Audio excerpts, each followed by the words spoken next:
A story about soul contracts. Synchronicity. Coincidences in life do not exist. The definition of a coincidence is that it is a remarkable concurrence of events or circumstances, without apparent connection or significant meaning. Again, these do not exist as all coincidences have to mean. This is what Carl Jung defined as synchronicity. Synchronicities refer to the law of unity, which we are all linked to our unconscious. There is no separation between you, me, anyone, or anything else. No matter how small it is, any movement will eventually be felt by us all. Every interaction that we have with other people will trigger a chain reaction which impacts the universe. This can be some small interactions which include a friendly smile to the clerk at the gas station, or changing her day. This may make her smile at the next person she meets, who treats his clients better, and they go along and feel better, as well as pass along the chain of love to the next. Also, it can have huge effects on the world, like a woman in Montgomery, Alabama who refuses giving up her seat on a bus in 1955, which was the reason for the civil rights movement in the period of 1960s. When we are aware of synchronicities, we will start seeing them every day and in every moment, as well as interaction and movement. In fact, we see that not just are synchronicities true, but that they also exist in every single moment. Everything around us is synchronicity. Every moment is changing the course of history for the world. The writer of one article tells how he had one of these that reminded him of how simple this works. He had plans to meet up with someone at 9 p.m., and he was early, so he stopped by his local gym to go for a quick 45-minute jog. He says that cardio has become a form of meditation for him, and it permits him to clear his mind, as well as come up with some new ideas. He had been struggling with how he can do more to give back to other people and make a difference in the world. He was hoping that a quick cardio session would boost some creative juices and give him some ideas. But the universe prepared a better plan for him in place. About 7 minutes into his jog, he explains, the sole of his shoe started to rip open, and he could feel his big toe pressing against the moving rubber of the treadmill. Frustrated, he wanted to fight through it, but he knew that it would only create a much greater plan. There was no other choice for him but to end his session at this point. He felt like lifting, so he returned to text his friend and see if they could meet earlier. As he was driving away from the gym, he was receiving about 20 texts, so he had to pull over and see what was going. Through the intersection, there was a Super America gas station on the left and a Walgreens pharmacy on the right. He was coming there often, and he says that 99% of the time he stops for a snack or anything, that he always goes to the gas station. He had every intention to go to the gas station that day. In fact, he had his left blinker on and there was a car behind him, and it was bright to turn. Just at that moment it was as if somebody grabbed hold of the wheel, as he felt powerful urge to go to Walgreens suddenly. He switched his blinker to the right side and made a quick, sharp turn into the pharmacy so fast that his tires squealed, which was quite embarrassing. While he was sitting in his car responding to texts and in his world, he continued to ask what he can do to give back and help the world. He grabbed a piece of paper and started making a list of the things he wanted to do to help volunteer, as well as start new projects or reach out to others. He came up with an incredible list and then just asked, if only an opportunity would present itself to me. Then, the opportunity knocked. A knock on his passenger side glass startled him, and he looked up. When he looked from the window, he says, there was a middle-aged African-American man that had taken a good couple steps back from his car and had both his hands up as if to show him that he had no weapon and that he was not a threat. He says that the man had a sincere look of helplessness on his face, so he was curious about how his facial expressions looked like to have him jump back a few steps. He rolled down the window, and he could see everything in this man's body language that he was in dire need. The man with remorse in his eyes then said, I am so sorry. I hate bothering you. But I am in need of some help. Then, he asked curiously, sure, what's the problem? The man asked, do you know where Brooklyn Park is? It is a long way from this place. I came out to help other people, and now I'm the one that is stuck here. Just to be clear, Brooklyn Park is predominantly back suburb of Minneapolis-St. Paul area.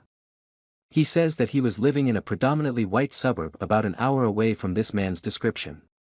He was not sure what he needed at this time, and he kept his window down and waited for the man to continue. Then the man with a shamed look on his face said, "This is so embarrassing, but I was out here helping someone out, and I am just about out of gas. I need to go back to Brooklyn Park, but I forgot my wallet. I tried to do something good, and this is what happened. Could you help me, please?" So, he said, "Yes, let's go inside, and I will grab you some cash." As both of them walked inside to the ATM, he felt all eyes were upon them. An elderly couple looked at him in disgust, one middle-aged white man scowled at the one that needed help, and one of the younger female workers had some fear in her eyes. The woman that was behind the counter, the only other African American in the store, gave him a look in her eye which was saying that he has a good and kind heart, but her facial expression had a tone as if to say, "But you are being taken advantage of by this guy." He gave the man $20 and asked if that would be enough to get him home. Then the man with a tear in his eye said, "Thank you so much, you are not aware of how embarrassing this is. I asked a couple of people, and you will not believe what they responded." One man told him, "How the hell can a grown-ass man forget his wallet?" Then, he told the man, "I do it all the time. We have all been there. I hope that someone would do the same for me if I were in your situation." Then, the man hugged him in front of everyone in the store and wished him a happy 4th of July weekend. Then, he wished the man well and went on his way to pick up a few snacks at the store. He says that this is what he calls a soul contract. A soul contract is prearranged contract before entering this lifetime which we make with other people. All of us do so to teach each other lessons which help us grow. This was just a part of their plan to meet each other, and the universe works in ways to make sure they meet. The worn-out soles of his tennis shoes led him to another worn-out the soul that was asking for help. But, this is not where the soul contract ends, it goes much deeper. Every one of us has soul contracts with every person that we encounter, every single day. There were also some other soul contracts with each person in that store for us to teach each other lessons. As he made his way to the counter, the middle-aged man that previously yelled at the guy asking for some help, was in front of him. He says that that man spends $34.17 that day, mostly on junk food, as well as soda, candy, and unnecessary items. He told him in disgust, "I cannot believe that you gave that man money. You realize that he is taking it to the liquor store or a crack house right now." Then, he told the man as he looked directly into his eyes that filled with the hurt of his own, "That is not up to me. I am just responsible for my actions, choices, as well as behaviors. I am not responsible for the outcome. The man asked for money to get to his home, and I willingly gave him some money. That is all that happened. Nobody can know the outcome, nor do we have to know." Then, the other man grumbled and threw his hands at him as to say, "The hell with you." After that, the man took his bags of junk food and walked out the store counting to carry with him his bitterness that the entire situation caused him. He says that he also had a soul contract with this man. He was teaching him about how he has acted in a situation in the past. He says that 30 minutes ago, worn-out soles of his sneakers had ruined his day and he was getting bitter. Every person that we encounter is just a reflection of ourselves, and this man was portraying the way he was acting internally not too long ago. He was letting a minor inconvenience ruin his day. That is the lesson the man was providing him. Hopefully, he says that his lesson to the man was spreading the love. But once again, it is not up to him what his lesson is to the man. He is not responsible for the outcome. He says that the woman that was behind the counter did not even mention the interaction. She just smiled and wished him well after paying for his items. There was a soul contract there too. He was not aware of the reasons, nor the need to know them. He says that he does not know the ending of this story and probably never will. It brings great inner peace to no longer need to attach to results. Also, it brings great humility to remember that each person that we meet, despite our differences in belief, as well as opinions and attitudes, is there to teach us something and help us grow, honoring soul contracts in our daily lives. There are 3 main ways which will help us remember soul contracts, as well as honor them throughout our everyday lives.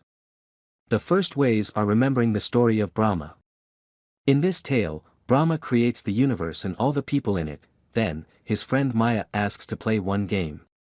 In that game, Maya cuts Brahma up into millions of pieces and puts a piece of him in every human being.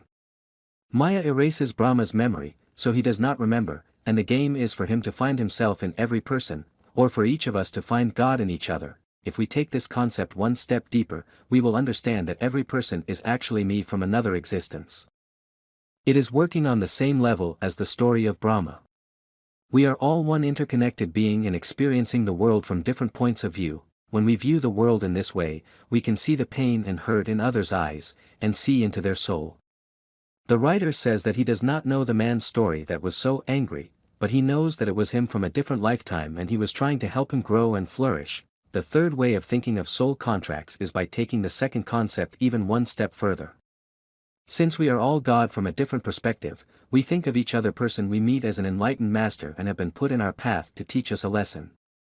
Every person that we meet is enlightened, except for ourselves.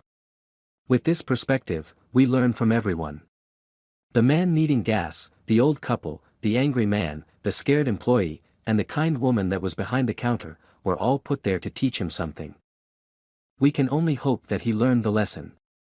But, when he will not learn the lesson, soul contracts have some stipulations which ensure that we are not moving on until we get what we had to know from that interaction.